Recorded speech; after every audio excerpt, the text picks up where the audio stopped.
you just watch that line, and if you see it move right to left, front or back, almost 9 times out of 10, you got a fish on, and that's when I set the hook. And you may not, like I said, you won't even feel the bite. You'll just happen to see your line start moving. Welcome to the Eternal Fishing Podcast. This is the podcast where a passion for fishing meets timeless biblical principles. Here we're casting our lines not just into the waters, but also into the very words of God.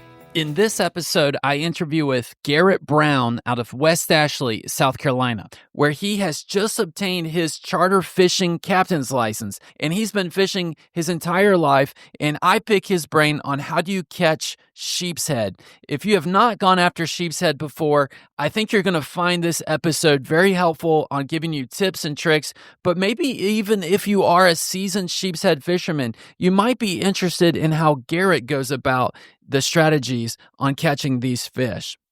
Before we jump into the call, the fishing quote for this episode is from Isaac Walton, who said, "As no man is born an artist, so no man is born an angler."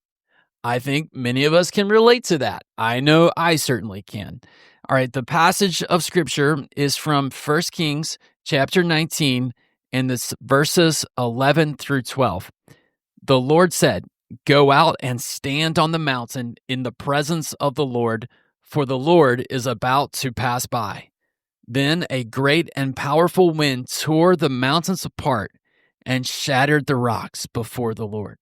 But the Lord was not in the wind. After the wind, there was an earthquake, but the Lord was not in the earthquake. After the earthquake came a fire, but the Lord was not in the fire. And after the fire came a gentle whisper. I'm going to talk more about that passage of scripture, but before then, let's jump into the call with Garrett Brown on how to catch sheepshead. Well, hello, Garrett. This is Kyle. How's it going, sir? It's going good. How about yourself? Doing well. Hey, thanks for the time to do a call, and great to connect with you. Yeah, absolutely. Awesome. I saw your post on the Charleston fishing page about having your captain's license and just getting that and kind of getting going. And so I was excited to reach out to you and grateful for you taking the time to jump on a call. And I wanted to learn a little bit more about your background, what you do, and maybe jump into some topic of sheepshead fishing as well. So I got you. Yeah. So with that being said, could you give a little bit of introduction into yourself, your fishing background, things like that? Yeah, my name's Garrett. I'll be 28 years old this week, and I graduated in 22 at the University of Clemson and moved down here to Charleston.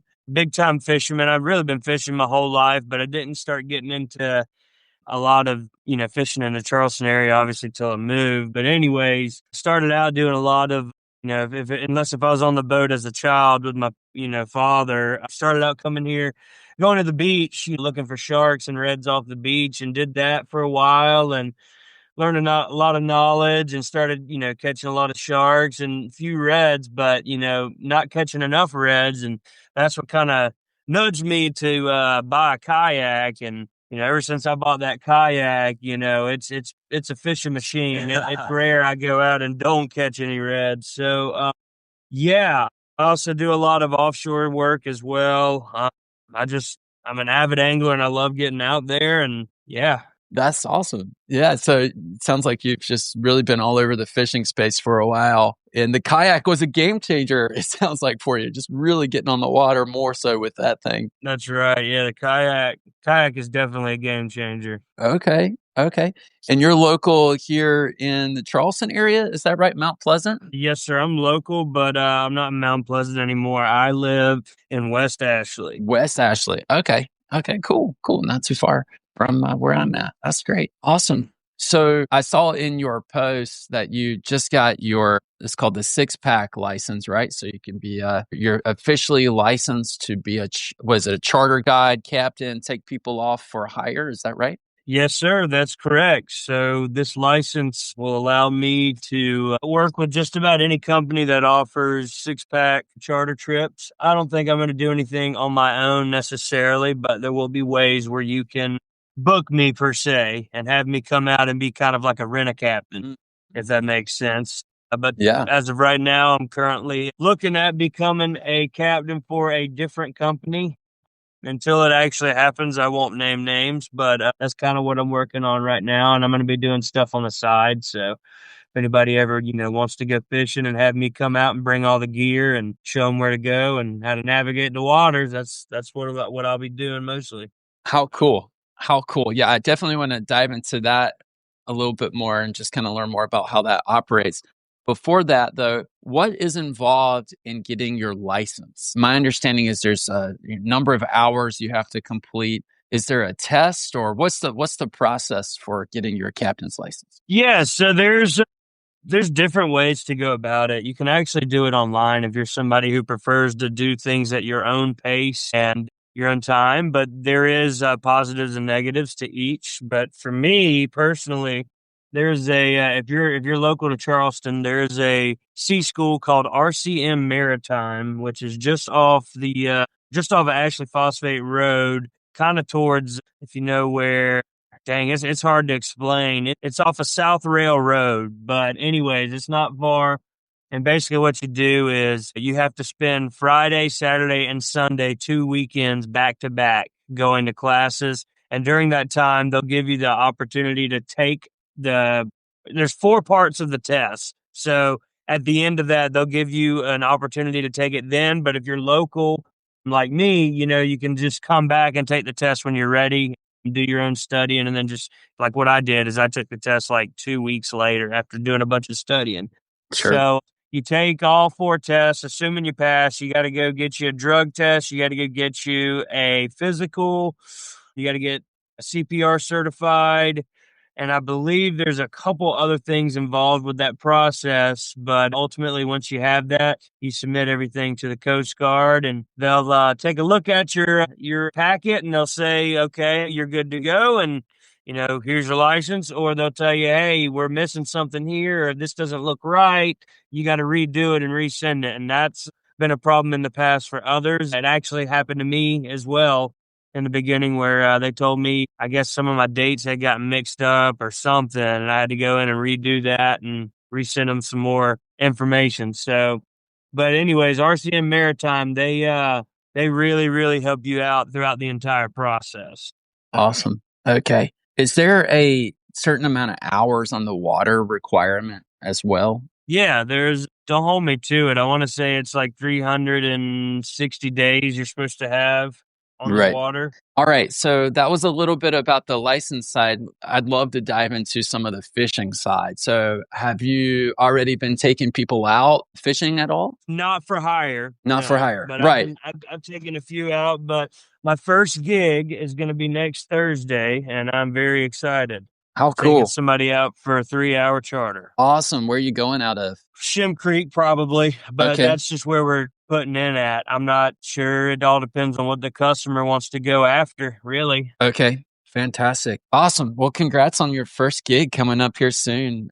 Thank you. That's incredible. So we talked about the licensing side. Now talking about the booking side, as someone who you're using someone else's boat, right? And so how do you connect with boat owners that are looking for captains to hire out? So another thing about this industry is, everything is almost completely strictly word of mouth and, connections.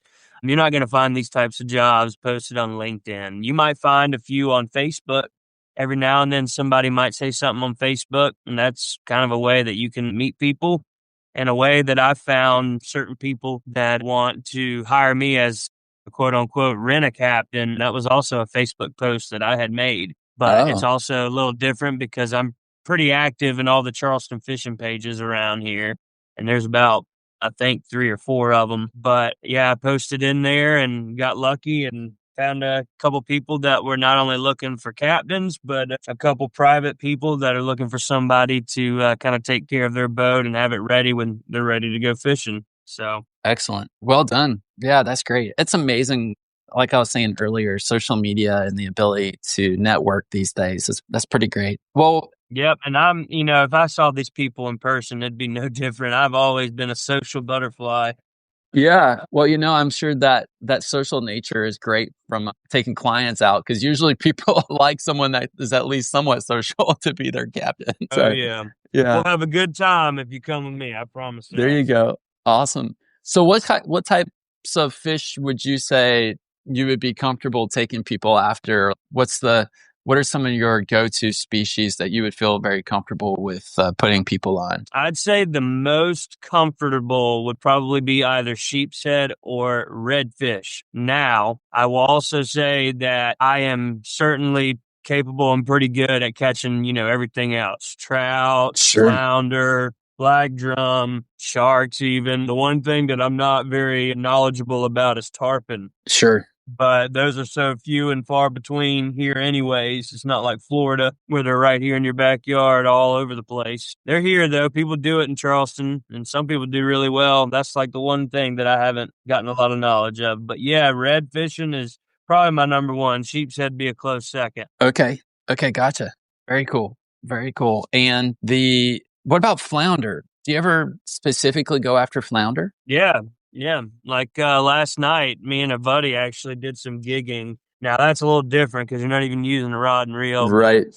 Funny enough, we actually didn't see any flounder. It was Oh, really slow night and it was cold. That's the way it goes sometimes. And then with a rod and reel, like I've caught a lot of flounder, not as much this year, I will admit, but the last 2 or 3 years, I've been wearing them out a lot on like mud minnows with a jig oh yeah. head or just letting it sit on the bottom.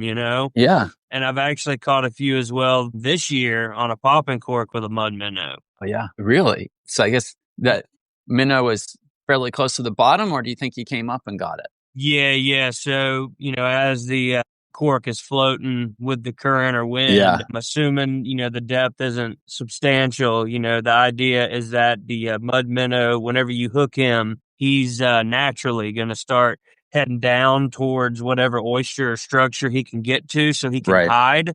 And as the current is taking that cork, he's going to find him little nooks and crannies along the bottom as it's going. And that's where Mr. Flounder likes to sit and wait for things like that to come right above his face where he can just bam, Right. smack them. Yeah. So Awesome. Awesome. Well, I'm excited to dive into some sheepshead conversation. On the podcast so far, I've done a show on flounder fishing. We've done a show on redfish, but not on sheepshead. And so I'm really excited. Maybe there's a lot of similarities between the redfish and sheepshead, but maybe there's differences. And so I'd love for you to maybe jump into some of that discussion. What would you say are some of the similarities and differences between fishing for those two? okay. So fishing, the similarities from sheepshead and red? Yeah, or maybe they're not similar at all, and that's fine. Just curious about the methods here. It's actually not similar at all. I will say that in a very small similar way, a red, sometimes will occasionally pick up a fiddler crab, which is what you primarily use for sheepshead. Got it. So like they're similar in that a red will also eat fiddler crabs, but red's a completely different fight. You're going to find them a lot of times in a lot different areas than you would. Well, I don't know. They do hang out at the same spot, same kind of areas. Maybe that's a similarity. I would definitely say different, the main differences is that, you use fiddler crabs and there's people out there that have used canned corn and that's worked for them. Really? People have used, yeah. If you can find a way to keep oysters on a hook, I have never mastered that, but I know plenty of people that use oysters and it's basically what they do is they just get a bunch of oysters together and stick it on a hook so thick that it makes it almost, well, just harder to fall off, I guess, but it's still pretty easy to pick at for a fish. But I know people that use mussels, people that use like even shrimp for this too. And then sheepshead will eat shrimp as well. I've got plenty of sheepshead on shrimp as bycatch or even, I ran out of fiddler crabs and all I had was shrimp. Was able to get them. But sheepshead, you're going to be using a lot smaller hook. And some people might disagree with me. And this is strictly just my opinion personally from my experience. I'm not saying that other people are doing it wrong or anything like that. But me personally, I like using a 2/0 brim hook. So if you go into Hadgels, they sell these small little hooks that look kind of like a cross between a circle hook and a J hook. I'd almost have to send Uh-huh. you a picture of it. Yeah. But it is a very small 2/0. It looks like a brim hook is what it looks like. And I tie that I make a Carolina rig. And if you're not familiar with what a Carolina rig is, it's just a hook attached to a leader, which is attached to a swivel that has a weight on top of it. And for Sheepshead specifically, I take that leader and crunch it down to about, I don't like to have that leader any longer than about 4 or 5 inches long. And the reason why is when there's less leader on it like that, for whatever reason, in my experience, I have been able to feel the nibble or the bite a lot easier than I ever have on like a sweeper jig or a Carolina rig with a longer leader. So again, I'm not saying you can't use a sweeper jig. I'm not saying you can't use a regular Carolina rig. People do it and still catch fish. But me personally, I like a really, really small Carolina rig with a really small hook. And what you're looking for is you're looking for any kind of structure, kind of like you would for reds. Fish like structure. And especially for sheepshead, they pick on the pilings a lot with barnacles and oysters. And a lot of times, if you sit on a dock long enough, you'll see sheepshead pick off the floating dock and along the poles of the dock. And so the idea is when you find any kind of sticks in the water or any kind of like sunken, like cinder blocks or really anything, man, but mostly poles and things like that on the dock, you just drop your fiddler crab right next to it. You drop it to the very bottom to where you can feel it bumping on the bottom. And you want to keep the weight on the bottom. Once it hits the bottom, you reel it up to where you can just have the slightest amount of tension on that line. And I will tell you right now, I've caught hundreds of sheepshead, and to this day, it is still hard to feel the bite from time to time. And a lot of times you're not gonna feel it because they're convicts, and people call them convicts for a reason because they get away with murder. Right. And they got the stripes. They got the stripes. Yeah, and they got the jailbird stripes. That's right.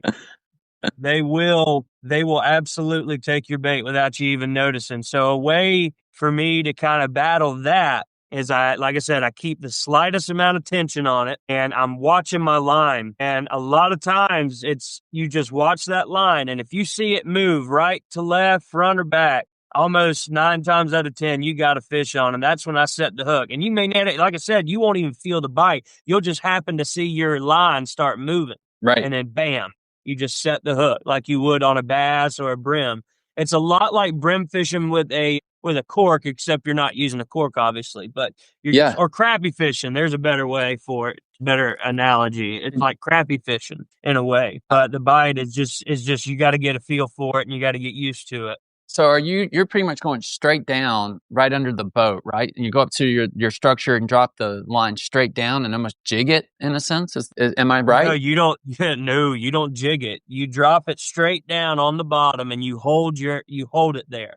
Okay. And you're waiting to feel for either a bite or to see your line move. And that's how you know you got a fish on. A lot of my sheepshead spots are typically going to be under like bridges and really big docks that have a lot of structure on them. Okay. Gotcha. Okay. So you're going straight down, like right under the boat, kind of, and you're just waiting for the slightest movement in that line, left or right, to indicate a bite. Yeah. And sometimes you will feel a bite. I'm not saying you won't feel it every time, but you will feel a bite from time to time. But the main thing is just to watch that line, because if they pick it up and start moving, that's how you see if they got one in its mouth, Okay. Now, do you always go with the same size weights, or do you vary that based on current, or any strategy on the size of the weight? It just depends on where you're at. It depends on how fast the current's moving, but more often than not, it's probably best to use like a 1/2 ounce weight. Half ounce. Or 1 ounce. It's kind of a start. Yeah. Okay. Just like a little egg weight. Right. Now, do you do a bead between the weight and the swivel to protect the knot? I do that whenever I'm using the Carolina rig for redfish, but for Okay. sheepshead, I don't, and I don't have a reason for it. I Okay. don't think it would hurt if Okay. I did. But the main reason, I guess, why I don't is because you're not really casting when you're sheepshead fishing. You're dropping it straight Right. down. Yeah. If you've ever been offshore and done any kind of bottom dropping, it's essentially the same thing, except this bite is a Yeah. lot different than a snapper or a grouper.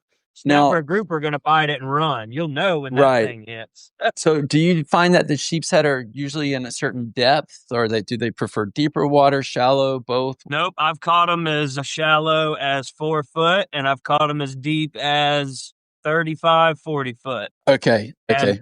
And I know that, like, in the later winter, the big boys and girls will go out to the reefs, the nearshore reefs that are like, Oh, 60 to 100 foot. And I have not done that yet, but I do know a handful of guys that do that every year, and they do very well. We're okay. talking pulling in a cooler full of 20-inch sheepshead or bigger. Oof, wow. So what kind of gear are you using? What kind of line? Monofilament, braided? What kind of leader Yeah. material? Things like that. Yeah, so this is another topic where it's like, this is just my way of doing things, and I'm sure people would disagree with me. I'm not saying this is the best way to do it either, but I personally use 35-pound braid on all of my inshore reels, and I got 2500s all the way up to 4000 Okay. class reels, and I use 35-pound tests on all of them. And a negative aspect to that is, like, yeah, you can't cast it that far because the line is just so heavy.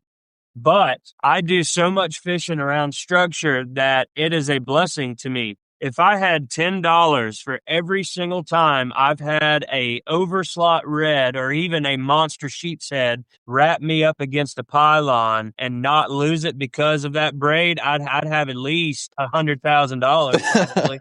Right. Yeah. And I got buddies that are with me right next to me using 10-pound braid, and the same thing happens to them and they get popped off. Right. So that's the reason why I use the heavy stuff, is because I don't like losing fish. It's almost like taking a gunshot wound to the chest when you're losing a 30-inch red to a frickin' pylon. Yeah. So, people think I'm crazy for that. I've had a lot of people say, really, why are you using 35-pound braid? Well, that's the reason why I do it.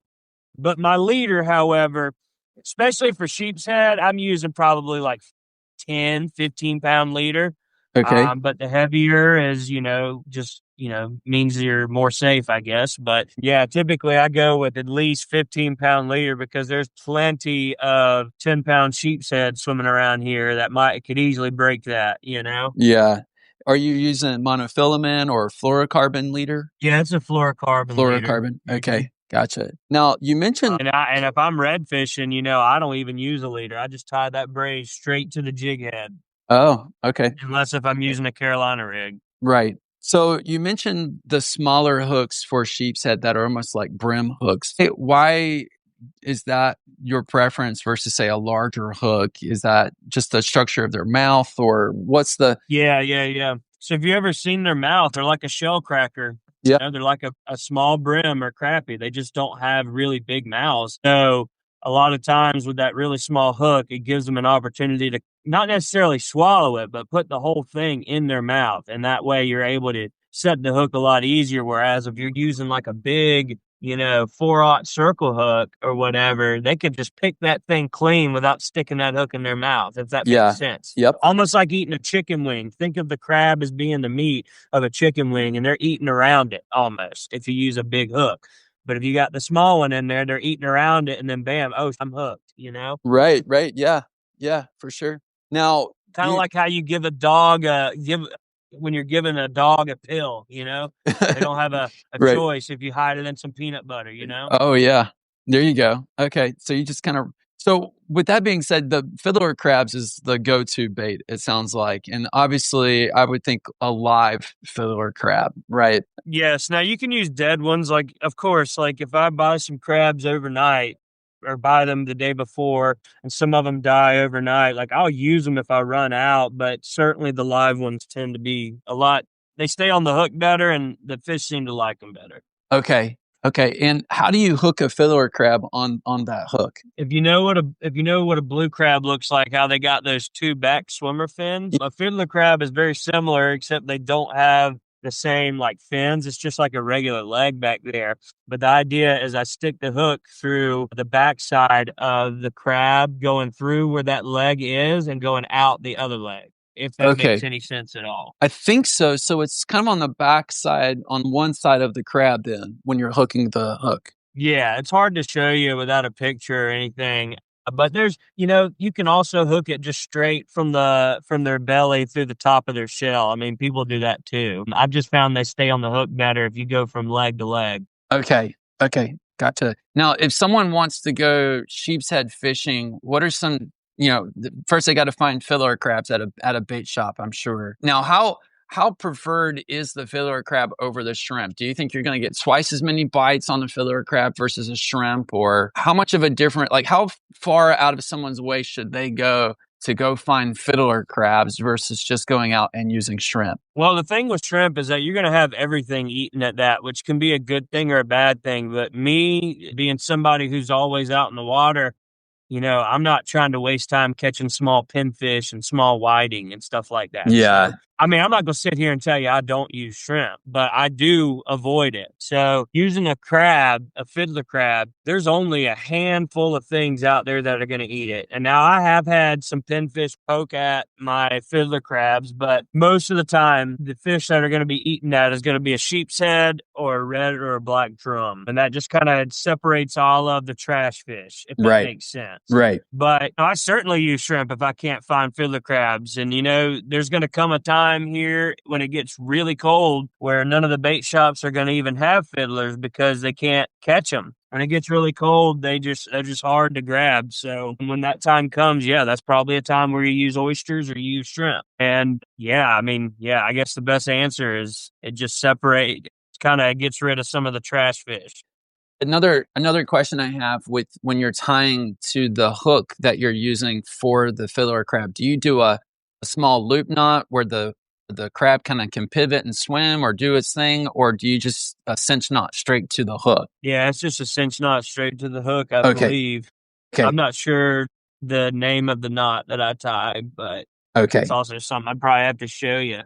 Yeah, no problem. Yeah. Okay. So let's say someone's brand new to the water and they want to go out and catch sheepshead. What are some tips that you have for them? Like they're new to an area, maybe they don't know spots. What would you say to them to go out and catch sheepshead? I would say that, and this goes for any fish, it's not just sheepshead, especially this time of year. The fish are biting very well, but you got to find them. You got to cover ground. Just because you caught 30 fish in this one honey hole yesterday does not mean they'll be there tomorrow. And a lot of people don't seem to really realize that. Fish move.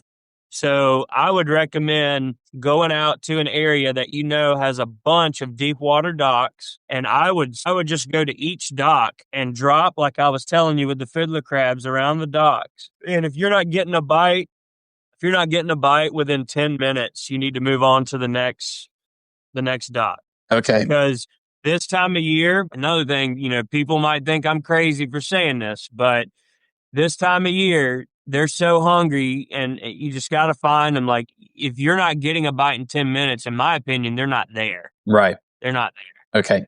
So just keep moving along. A good place to start would be like somewhere along like Isle of Palms, like on the ICW, or, if you have any creeks nearby that you're aware of that have any kind of deep water docks that, maybe go from 5 to 10 foot even, like, that's a great place to start.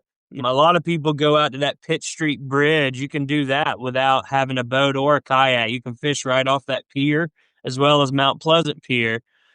You can do stuff like that. And if you got a kayak, you can get up under there in places that people from the bridge can't. Yeah, just look for structure and toss a fiddler crab under there. If you don't get a bite in 10 minutes, move on to the next dock. Move on. Okay. Yeah. Sounds good. It's kind of what I'm picking up on, and correct me if I'm wrong, is sheepshead sounds like it's a little bit more of a finesse type fishing than other types of fishing. Is that a fair statement? That's fair. Yeah, because I'll take people that have never been with me, and not to toot my own horn, but I'll have 10 sheepshead in the boat while my buddy's got two. Right. It definitely takes a little bit getting used to that bite. But once Yep. you figure out what you're looking for and feeling for, it's not that hard. Like everybody that I've shown how to do it and taken them out with me, by the end of that day, they're sheepshead master. Okay. Okay. Now, are sheepshead as abundant as redfish, or what? Yes, They are. Okay. probably more of them. You'd be surprised. I've had multiple days catching, between me and one or two other guys, catching 30 to 50 sheepshead in a day. Wow. And would you catch most of those at one location or across multiple locations? Across multiple locations. I do have a couple spots that have produced numbers like that, but it only happens a handful of times a year, and you got to be there at the right place. And so how many sheepshead would you reasonably expect to be on one structure, like one dock? It's tough to say, man. It really is. But I'd like to think, I don't know, 20, 30. Okay. It just depends on where you're at. Right. Like you got to remember, a lot of them are small too. Yeah. I've caught 30 to 50 in a day, but over half of them, probably majority of them, were under the legal keeping size. So Right. still fun though. It's a lot of fun, Yeah. I would say the sheepshead are probably more abundant, or if not just as abundant as the reds are. Okay. They're out there. There's a lot of them. That's a fish that I typically don't have a lot of trouble catching. Okay. So I have a little bit of a question here on how to handle current around docks and pylons. So my brother and I, we took my boat out this past weekend. We went Saturday and then Sunday after church, and we were fishing around pylons with a lot of oysters. Some advice we had received, and I think it was great advice, was look for old docks, not the new docks, but the old ones that have a lot of oysters and growth on them. And so we were fishing, but man, the current was just hauling. It was tough. And so fortunately, I had the spot lock trolling motor going, which is an awesome tool. And we were fishing bobbers in the current and allowing the current to take that bobber right up to the pylons. And under it, we were fishing shrimp, basically bait shrimp. And we caught a couple of redfish and, of course, some other fish that, trash fish like skates and stingrays and things like that. But one of the things I was thinking about when it came to Sheepshead was the end of the dock would be maybe 12, 15 feet of water, but there's just so much water moving. If I were to drop a Carolina rig down there, I would think the current would just pick it up and run with it. But so what would be some tips for fishing for sheepshead in a situation like that? Or is it just, hey, the current's just too strong and it's not really a good time? Well, if the current's too strong, then there's a potential that it could be the wrong time. But a lot of that is, fixing that situation is simply just tying on a bigger weight. Because, again, I want to reiterate, when I'm sheepshead fishing, I'm never casting. I'm never just sitting there and putting it in a rod holder waiting for something to happen. You have that rod in your hand at all times, and you just drop it straight below you or straight next to the pylon that you're fishing. And yes, there's times where the tide might be ripping, but if you just put a heavy enough weight and just keep it close enough, it doesn't have to be right on the piling. As long as it's within like a couple feet of that piling, you should be fine. I can't sit here and say that a ripping tide is bad, because I've caught plenty of sheepshead with the tide moving like that. Okay, that's good to know. So it's not a bad thing. It could be a good thing, or it doesn't necessarily make a difference. Yeah, sheepshead are one of the only fish that I can consistently catch no matter what the tide is. Okay. High tide, low tide, moving tide, slack tide, all of those. Yep, doesn't matter, because they like structure. They like eating, like you mentioned, the docks that are old with all the growth. Like, they love that. That's what they eat. Okay. So they're not chasing mud minnows and mullet up in the grass like reds and trout are. Yeah. So you might find one in there from time to time chasing a shrimp. Right. Okay. So basically look for the docks and the structure that have oysters and growth on them, and that's where you drop your fiddler crabs. Yeah. And don't put the rod down, hold it and observe your line, right? That's the big thing. Yeah. And feel for the slightest bite. When you when you have an idea that there's a fish on it, do you do a nice hard set on the hook, or how do Yes. you approach it at that point? I do a nice hard hook set like you'd see coming from a bass fisherman. And the only reason I'm doing it is because I'm using J hooks. So if you're out there with a circle hook, for anybody that doesn't know that, you want to let them swallow the circle hook. If you try and yank it and set the hook, you're going to rip it right out of their mouth. Yeah. But if you're using the brim hooks or the J hooks and you feel a bite, you feel tension, yeah, set the hook. Okay. Okay. Good to know.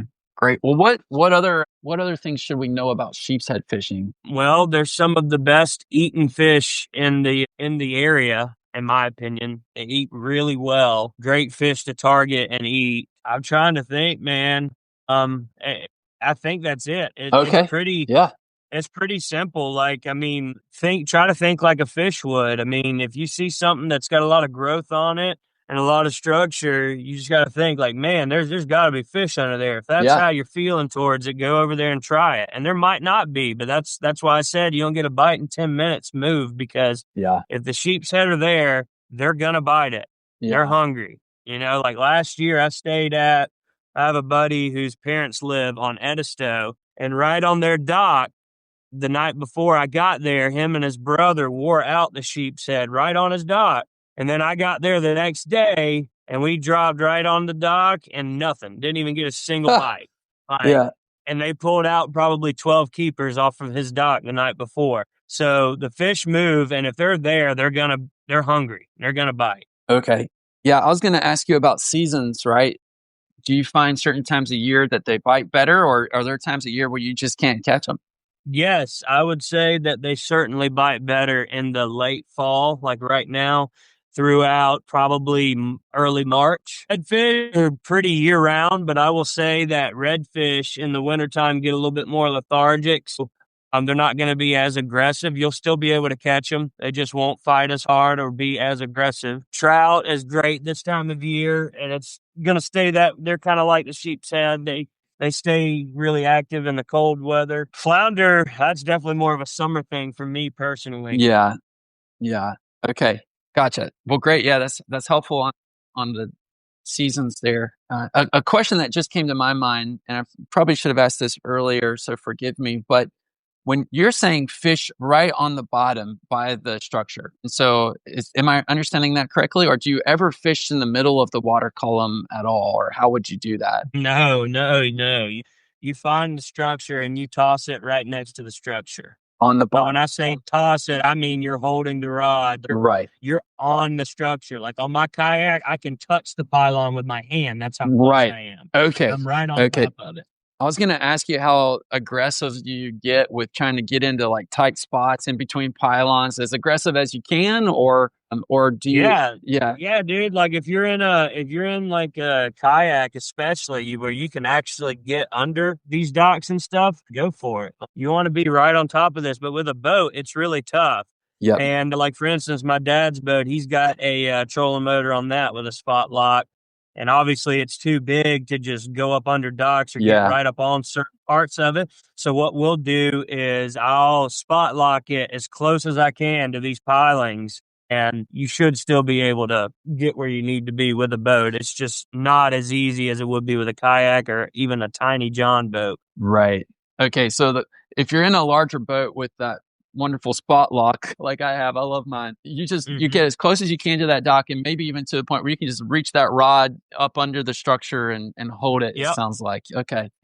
Awesome. Well, Garrett, thanks for these tips. This has just been wonderful, and it's great to have a strategy, for going after sheepshead, and it's good to have an approach that is a winner, because it sounds like it's really paid off well for you in your fishing for sheepshead. So, well, I wanted to give you an opportunity here to give a plug for yourself if people want to connect with you to hire you as a captain or any of your services. So how can people get in contact with you? Yeah. So again, I want to say that I'm looking to kind of just work for myself a little bit as well as others. I do plan to work for someone else as a charter captain, but I'm going to be doing things on the side where, I can come onto your boat and teach you how to fish, show you where to go, give you all my knowledge. I don't have a website or anything currently, but if you want to get in touch with me to hire me to help you with any kind of sheepshead, red fishing, or trout fishing, or even offshore stuff, you can reach me with my cell phone at 864-314-7731. And I'd love to, help out anybody. I've always been about putting people on fish, so don't be afraid to reach out. Awesome. And what geographical areas would be reasonable for you, or would you be able to help someone within in terms of coastal South Carolina? I have historically fished all the waters, basically from McClellanville, Allendale, all the way down to Hilton Head. So if anybody in that area or in between is looking for help or want to have a fun day of fishing, I'll happily drive out to those areas, and I know where to go. And would you supply all of the tackle as well, or would you expect them to have that? Yep, I have all the tackle and everything we would need, and obviously I'd have all the bait and all that ready to go too. And so basically call you and connect, and you guys can work the plan out, and you can handle it from there. Yeah, awesome. Right. Well, Garrett, hey, that's awesome. I'm excited for you. Congrats on getting your captain's license here recently. And thank you. And thank you for taking some time to share your knowledge about sheepshead fishing. It's great. I've learned so much on this call. And so thank you for taking the time. Yeah, absolutely. No problem at all. All right. I love talking about fishing. Awesome. Well, thank you, sir. Hey, have a great rest of your day. When are you going fishing again? Going on Friday. Okay. Taking out a client. Not a fishing client, a client of my other job, my full-time job. Okay. Good for you. Great. Awesome. Well, thanks again, sir. Hey, have a great rest of your day. If you catch any sheepshead or catch any fish, send some pictures over. I'd love to see what you got going on. Yes, sir. Absolutely. I appreciate it. All right. Thanks, Garrett. I'll talk to you soon. Yep. Thank you, sir. All right. See bye. You.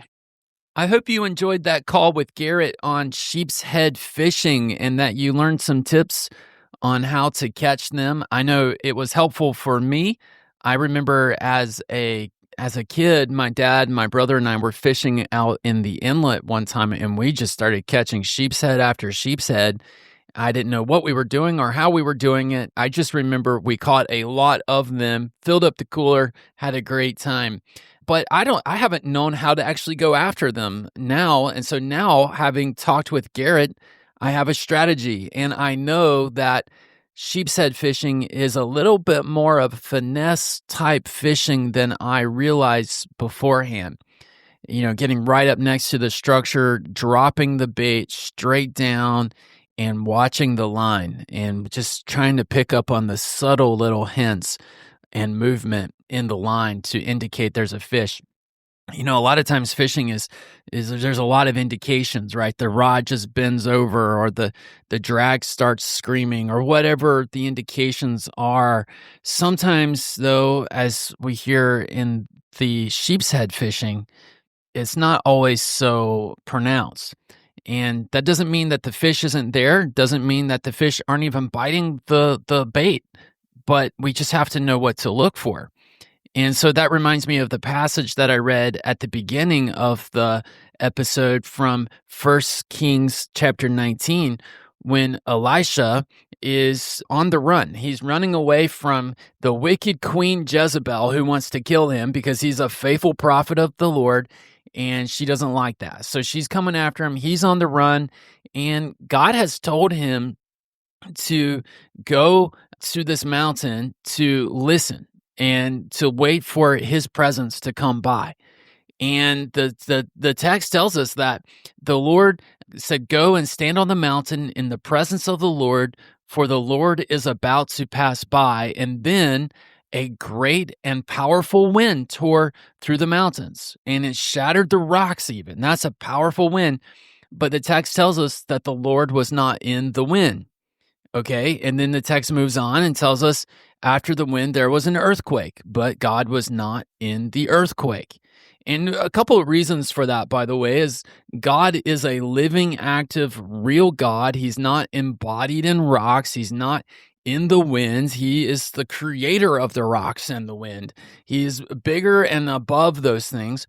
But sometimes we look for God in ways that meet what we would think would be appropriate or what we would expect from God. We sometimes expect God just to, open up the heavens and speak to us sometimes, but he doesn't always do that. He has done that. He did that for the shepherds in Luke 2. He sent angels to be his messengers to proclaim the birth of his son Jesus in Bethlehem. And so we see that. But God doesn't always speak in these big miraculous ways. Instead, we see here in the text that after the earthquake came, there was a fire, and God was not in the fire. And after the fire, though, came a gentle whisper. I love that because I think what we see in this text is that God is the kind of God that, well, there's only one kind of God that's the God. There's only one God. But what we see in God is that he doesn't come and force his way upon us. He doesn't come in and force us to love him or to listen to him. But what we see in the text with Elijah here is that there was a gentle whisper. And when Elijah heard it, he pulled his cloak over his face and he went and stood at the mouth of the cave. And there's something about this idea of hiding your face, like you just of this in awe of the seriousness of the moment, meaning, who am I to look upon the Lord, And so this idea of he's showing reverence, we see a similar act of reverence in Moses when he's approaching the burning bush. If you remember the story in Exodus, if you haven't, you should go check it out. It's really, really interesting. There's a burning bush and God speaks to Moses. But Moses first, he takes his sandals off for he's on holy ground. I think we see that in Elijah here as well as he's listening to the voice of God. And then Elijah has a conversation with God and God tells him, basically, you got to go back. You can't be on the run. You got to be true to what I've called you to be as a prophet of God, of me, to proclaim me and my truth. And so I'm reminded of sheepshead fishing here in this passage because of the still subtle indications that a fish is biting the bait. I would encourage all of us to take a moment and just to not necessarily look for God in the big grandiose ways, but just to think, how is God revealing himself to me today? Like, where do I see him in my life? And I'll tell you, the place where you hear his voice is in his word, is in his scripture. The Bible is the very words of God. That's why this podcast is all about, yes, passion for fishing, yes, technical skills and learning how to catch fish. I think we all want that. But it's also about diving into the words of God.